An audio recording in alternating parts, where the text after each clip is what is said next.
Eu tenho certeza que você acha que o ouro é mais importante e valioso do que a prata, certo?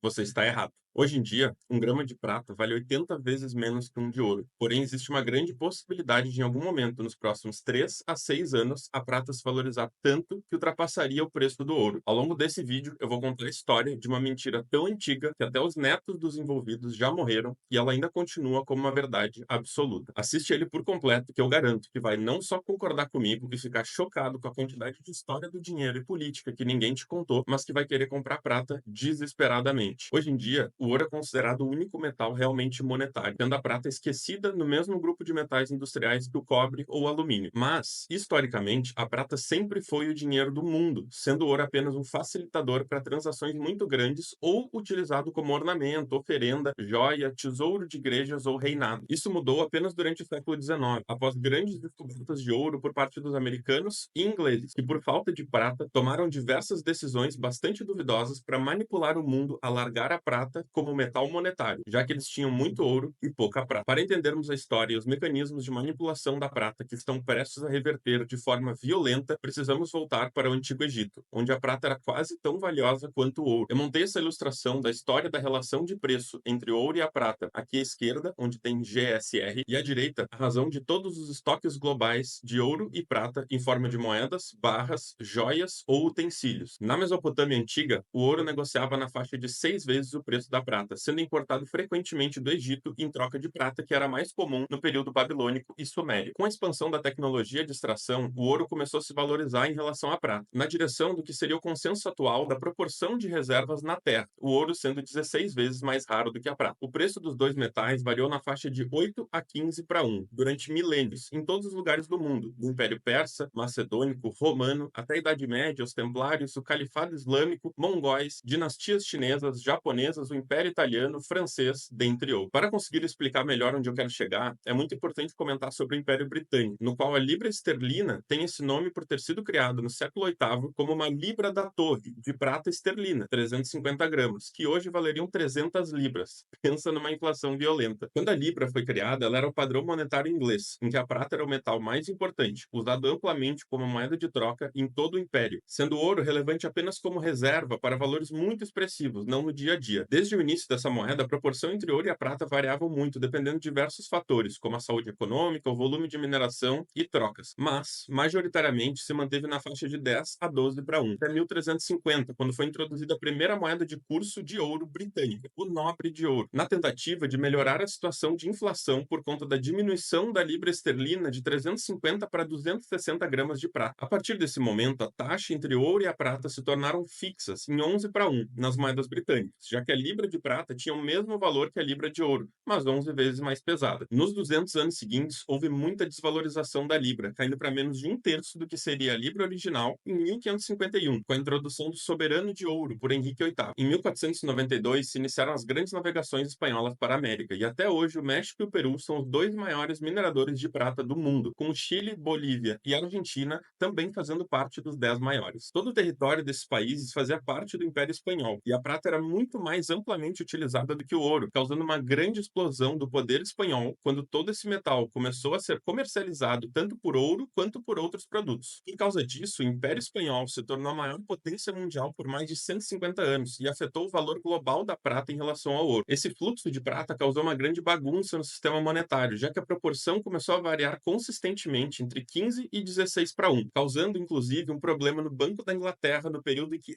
Isaac Newton era o mestre da Casa da Moeda, posição que ele deteve de 1699 até a sua morte em 1727. No final do século XVII, os ingleses implementaram um sistema bimetálico com o ouro, na proporção de 15 para 1 com a prata, mas devido às variações de preço entre os metais, o Banco da Inglaterra começou a ter problemas, pois os ingleses começaram a trocar ouro por prata, a fim de importar produtos de outros países, principalmente chineses. Isso fez com que a prata começasse a sumir de circulação no país, e o Banco da Inglaterra acumulasse muito mais ouro em reservas do que prata. Em 1717, Newton valorizou valorizou o ouro em relação à prata nas moedas para 15,5 para 1. Mas isso não foi o suficiente para estancar a sangria, fazendo com que a Inglaterra desse preferência ao ouro como moeda. Enquanto isso, na China, com a queda da dinastia Ming em 1644, se iniciou a dinastia Qing. Nessa época, a economia chinesa era majoritariamente agrária, mas estavam se solidificando como gigantes exportadores de produtos para o mundo inteiro. O principal deles sendo o chá, vindo logo atrás a seda, que era considerada a melhor do mundo, um item de luxo no mercado europeu, e a porcelana chinesa, altamente valorizada pela qualidade superior que apreciamos até os dias de hoje como obras de arte. No início do século XVIII, a China implementou o sistema de Cantão, uma política que centralizava todo o comércio externo no porto de Cantão, passando por um grupo de comerciantes chineses autorizados que atuavam como intermediários entre os mercadores estrangeiros e o governo imperial. Isso permitia um controle rigoroso sobre o comércio, impostos, receitas, enquanto restringia o acesso direto dos estrangeiros a outras regiões do país. A China manteve uma balança comercial extremamente favorável perante os comerciantes espanhóis, portugueses, holandeses, franceses e britânicos, pois em troca de seda, chá e porcelana, as nações europeias tentaram vender produtos manufaturados, não obtendo sucesso. Ao invés disso, os chineses exigiam pagamento em prata, que era o padrão oficial do dinheiro chinês, com o yuan de 27 gramas. Isso resultou em um influxo massivo do metal para dentro da China, fortalecendo as suas reservas e financiando o governo imperial. Ao longo do século XVIII, o comércio entre os ingleses e os chineses expandiu cada vez mais, centralizado na Companhia das Índias Orientais, que tinha o monopólio da importação do chá chinês em grandes quantidades, um produto que vendiam a altos preços no mercado europeu, sendo o chá responsável por mais de 90% das exportações chinesas para os ingleses ao final do século XVIII, momento em que os ingleses sofriam de grande escassez de prata e utilizavam majoritariamente o ouro como moeda, enquanto o restante do mundo ainda estava no padrão do dólar espanhol, de 27 gramas de prata. Desde o Império Austríaco, francês, português, sueco, holandês, russo, chinês, japonês. Inclusive, em 1792, com a criação da Casa da Moeda dos Estados Unidos, o dólar espanhol foi declarado oficialmente como moeda de curso legal e utilizada como padrão na criação do dólar americano, também na proporção de 15 para 1, com o dólar de prata de 27 gramas, e a moeda de 10 dólares de ouro tendo 17 gramas e meio. Considerando que a China queria receber pagamento quase que unicamente em prata, entendemos melhor o problema que Newton enfrentou da escassez do metal, que se acentuou ao longo do século XVIII e culminou na desestabilização das economias europeias, principalmente a britânica, que declarou o fim do padrão bimetálico após as guerras napoleônicas. Já no início do século XIX,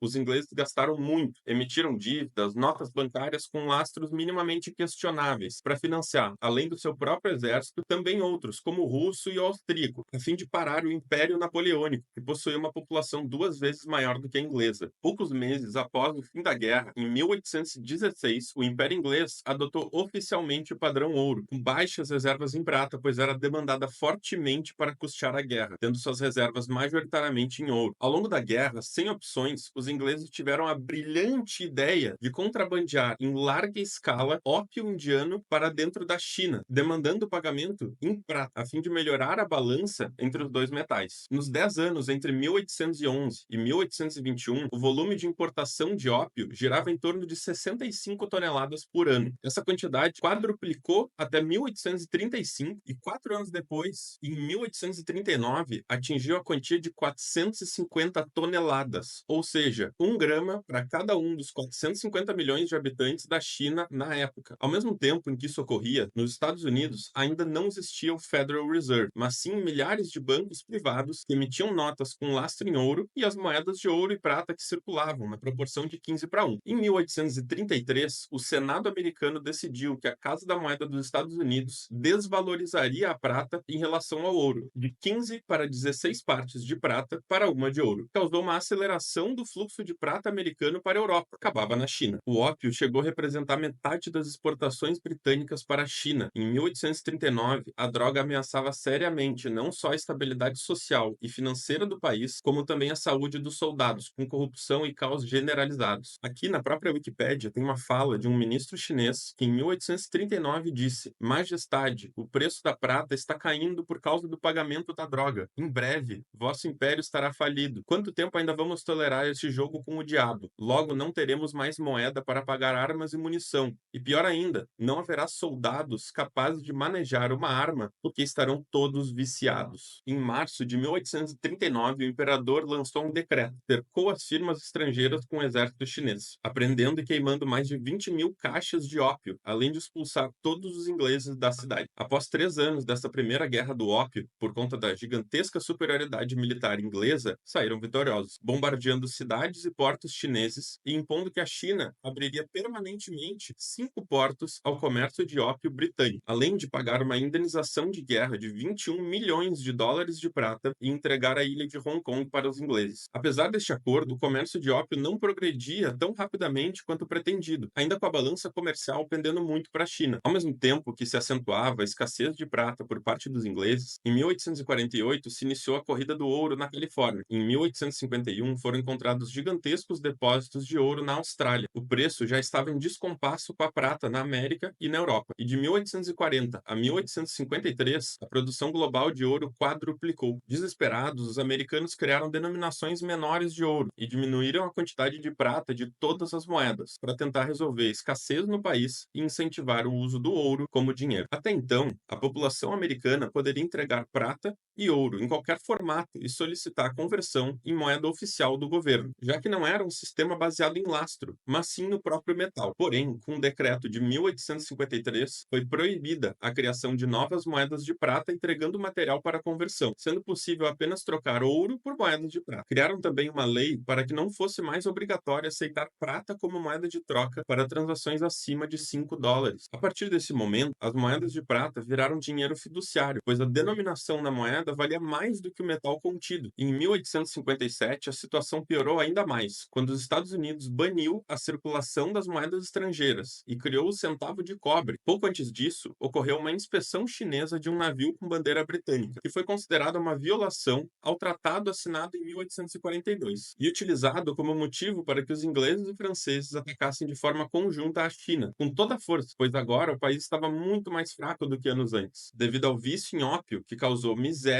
fome, inflação, formação de milícias, rebeliões, revoltas armadas e a morte de mais de 20 milhões de pessoas. Essa história ninguém conta. Essa segunda guerra do ópio causou o colapso completo da economia chinesa e acabou em 1860, quando foi assinado um novo tratado em que basicamente os ingleses construiriam novos portos próprios, chegando a mais de 50 sob comando inglês em 1900, atrasando o crescimento econômico chinês em mais de 100 anos, entrando em um ciclo de decadência da dinastia Qing, que depois adentrou o comunismo e todas as outras desgraças que já sabemos. Esse ciclo vicioso se iniciou por culpa dos ingleses, que contrabandearam ópio para destruir propositalmente o Império Chinês, que crescia muito rápido com acúmulo de prata vinda do mundo inteiro. Entendendo o contexto histórico da relação entre os dois metais, chegamos à conclusão de que as grandes navegações espanholas inundaram o mercado com prata da América do Sul no século XVI e XVII, causando um aumento dos estoques da prata em relação ao ouro. Esse movimento incentivou que os bancos e países começassem a estocar mais ouro do que prata, valorizando cada vez mais o metal amarelo. Os ingleses e americanos operavam economicamente de forma unificada, devido às origens coloniais dos Estados Unidos e à relação entre os bancos dos dois países. Com isso, a prata começou a fluir cada vez mais para a China, crescia exponencialmente suas reservas, sustentando o valor internacional por conta da demanda pelos produtos chineses. Isso causou um desbalanço, forçando os ingleses a abandonarem o padrão bimetálico, fomentando o uso de notas lastreadas em ouro e desincentivando o dinheiro de prata física. O problema é que eles não contavam com os acontecimentos ao longo da segunda metade do século XVIII e do século XIX, principalmente as grandes descobertas de ouro no Brasil, Estados Unidos e Austrália, que reverteram o movimento de aumento dos estoques de prata relativos aos do ouro, como a gente pode ver nessa imagem, que antes, com as navegações espanholas, fizeram os estoques de prata irem para 10 vezes mais do que os estoques de ouro. Mas como a gente pode ver, com o tempo isso foi diminuindo, e com 9,28 aqui no início do século XVIII e caindo consistentemente até os atuais 13,5. Os ingleses e americanos começaram a perder poder, pois eles tinham ouro para gastar e não prata. Após as guerras napoleônicas, a Europa se viu extremamente fragilizada perante a expansão de poder chinês, com amplas reservas em prata e uma população muito maior que as outras potências mundiais. Começaram então a interferir na China para reverter esse movimento com o ópio e as guerras que se seguiram, utilizando a expansão da força americana após a corrida do ouro e consequente criação de mecanismos de desincentivo ao uso da prata como dinheiro. E a população iniciou revoltas, pois a prata era considerado o dinheiro do povo, enquanto o ouro era apenas dos banqueiros e da elite. A diminuição do valor da da prata beneficiou diretamente o governo e os banqueiros ocidentais. Em 1865 foi criado o HSBC, o Hong Kong Shanghai Bank, para controlar o fluxo de comércio oriental. E em 1873, como podemos ver aqui no gráfico, o ataque da elite americana à prata se intensificou amplamente com o decreto da Casa da Moeda, que ficou conhecido como o Crime de 1873, no qual o dólar não era mais um peso em ouro ou prata, tendo conexões apenas com o ouro e sendo introduzidos derivativos de prata, como certificados de prata, que eram notas de 1, 2 ou 5 dólares que poderiam ser resgatadas em prata, proibindo totalmente a conversão da prata crua em forma de barras para ser convertida em moedas. Isso causou revoltas populares por mais de 20 anos, sendo resolvidas parcialmente apenas em 1896, pois a população tinha reservas em prata, que perdeu o poder de compra com esse ataque ao uso do metal como dinheiro. O governo e a elite bancária americanas despejaram quantidades massivas de prata, tanto em notas quanto moedas, derrubando o valor do metal de 16 para 1 para 40 para 1 em 1900, desvalorizando em mais de 50% o dinheiro do povo. Não satisfeitos, quando viram que a prata ainda possuía forte demanda e continuava sendo utilizada para a criação de notas de prata por parte de bancos privados, em 23 de dezembro de 1913, na véspera do Natal, foi passado o Federal Reserve Act, centralizando totalmente a emissão de dinheiro no Fed, que nada mais é do que um grande cartel de bancos privados que cimentou a destruição do dinheiro ao longo do século XX. O importante aqui é que, com a desmonetização da prata, todos os bancos e governos despejaram as reservas no mercado ao longo do século XX. Isso foi, inclusive, um dos grandes motivos para o boom econômico causado pela oferta massiva de prata e de crédito lastreado em ouro emitido pelo Fed. Quando estourou a crise de 29, a prata estava extremamente desvalorizada, pois todo o crédito havia sido emitido baseado no ouro, momento em que literalmente faltou o metal para serem pagas dívidas, causando massiva deflação do preço de todos os ativos em relação ao ouro. Após anos de caos econômico completo, foi confiscado da população americana em 1933, com consequente desvalorização do dólar de 20 para 35 a onça de ouro, o primeiro calote do governo americano. Ao longo das décadas seguintes, com o dólar fixo em 35 dólares a onça e após o acordo de Bretton Woods, que incentivava o mundo a estocar reservas de dólares, a prata acabou se valorizando mais uma vez em relação ao ouro, pois foi emitido tanto crédito de ouro para pagar pela Segunda Guerra, a Guerra Fria, corrida espacial, Guerra do Vietnã, que o valor da prata nas moedas começou a recuperar seu poder de compra em relação ao ouro, voltando mais uma vez à proporção de 20 para 1 e culminando em 1964, quando os Estados Unidos decidiu dar os dois últimos golpes na prata como dinheiro, diminuindo o teor das moedas de 90 para 40% de prata em 1964 e de 40% para zero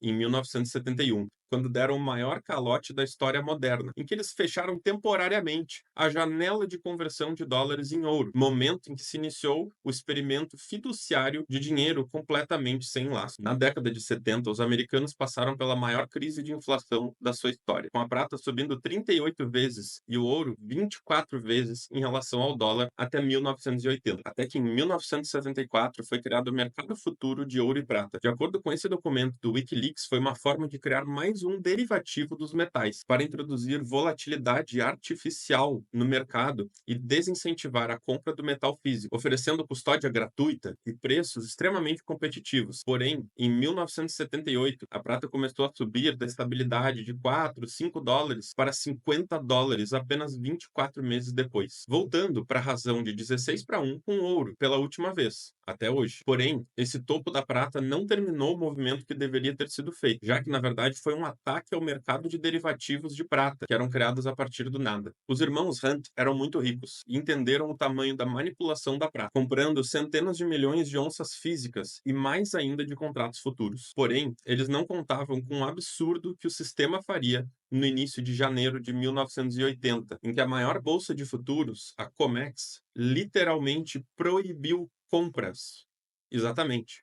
Não era permitido comprar prata na bolsa, apenas vender. 2 meses depois, a prata havia caído 80%, de 50 para 10 dólares a onça, falindo os irmãos Hunt e muitos outros traders. Foi nesse momento que destruíram o último resquício de lógica no mercado de prata. Ao longo da década de 80 e 90, literalmente todos os países do mundo venderam suas últimas reservas de prata, suprimindo o preço para a faixa dos 4 a 5 dólares por 20 anos, com todos os derivativos possíveis, em cima da venda venda das reservas, inclusas aqui as 15 mil toneladas de prata que foram utilizadas no Projeto Manhattan e na Guerra Fria para enriquecer o urânio das bombas atômicas. Como podemos ver aqui à direita, nesse gráfico da razão do preço entre ouro e a prata, ao longo da década de 70, 80 e 90 até os anos 2000, o ouro se valorizou muito em relação à prata, movimento que começou a recuar a partir do início dos anos 90. Com essa supressão do preço da prata, foi desincentivada a mineração, pois não era economicamente viável. E a má alocação do metal em usos absurdos foi viabilizada por conta do preço abaixo da realidade. Em 1997, Warren Buffett viu que não existiam mais tantas reservas de prata a serem vendidas e comprou 130 milhões de onças, exatamente no fundo do mercado. Aqui tem uma conspiração sobre o motivo da venda dele antes da alta que seguiu, mas vou fazer um vídeo apenas sobre a relação do Buffett com metais preciosos. Nos anos 2000, aconteceu mais uma forte alta dos metais, com a prata subindo mais de 10 vezes em valor e o ouro quase 8 vezes até 2011. Em março de 2008, se deu o estopim da crise.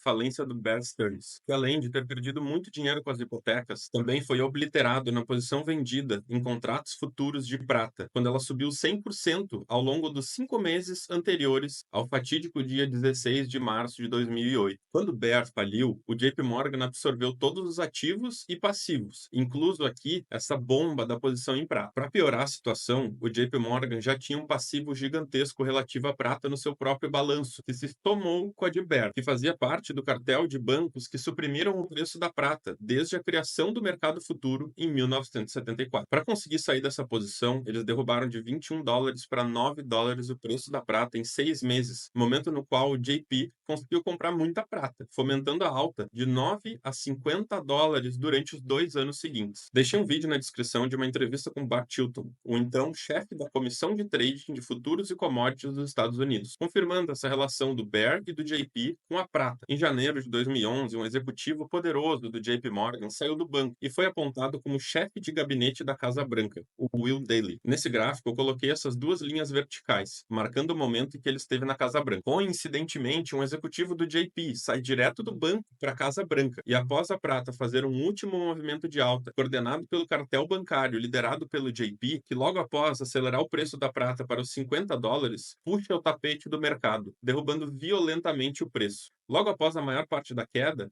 Will Daley sai da Casa Branca. Nos anos seguintes, os bancos sentaram no preço por meio de derivativos em cima de derivativos, sendo inclusive o JP e traders de diversos bancos como Deutsche Bank, Citibank, HSBC condenados por manipularem o mercado de metais preciosos de 2008 a 2016. Anos em que foram pegos e condenados. Como podemos ver aqui nessa própria notícia da Reuters, que entre 2008 e 2016, o JP Morgan estava manipulando o mercado de metais preciosos. E essa foi apenas a que pegaram eles. E eles pagaram 920 milhões de dólares de multa. Inclusive, com mensagens trocadas, em que eles removiam todas as ordens por milissegundos para fazer o mercado pular para cima ou para baixo, criando prejuízos para os traders que não faziam parte do cartel. Eu não vou entrar nesse vídeo em alguns detalhes mais específicos nem conspirações, pois a ideia é realmente trazer apenas fatos e a história da manipulação. Mas agora, para explicar o motivo do título do vídeo não ser clickbait, precisamos entender que depois de 170 anos de manipulação do preço da prata para baixo, os estoques foram drenados, a mineração e exploração por novas reservas de prata foi desincentivada, enquanto a demanda simplesmente decolou com o uso de novas tecnologias e energia renovável. Essa supressão, somada a todos os dados e a tese que expliquei no vídeo do card acima, não se resolvem de forma controlada nem racional, mas sim de forma explosiva. Quando a prata começa a subir de verdade, o desespero toma conta. Não existe um mercado mais agressivo em alta do que o da prata. Ela se move muito rápido e quanto mais o valor dela sobe, mais valor ela tem, pois ela fica mais prática para guardar como reserva. Existem bancos com posições impossíveis de serem encerradas, pois não existe prata para isso ser feito. Se ela continuar subindo, principalmente quando romper o topo de 1980 e 2011 em 50 dólares, pode ter certeza que algum banco gigante vai falir. Chuto que seja o Bank of America e ou o HSBC, que começará a catástrofe. Além disso, o mercado de metais preciosos é sempre vitorioso em situações de caos geopolítico. O quão irônico é que 200 anos depois do crime que os ingleses cometeram introduzindo ópio para roubar a prata, a China esteja destruindo o Ocidente, produzindo painéis solares e carros elétricos para salvar o mundo.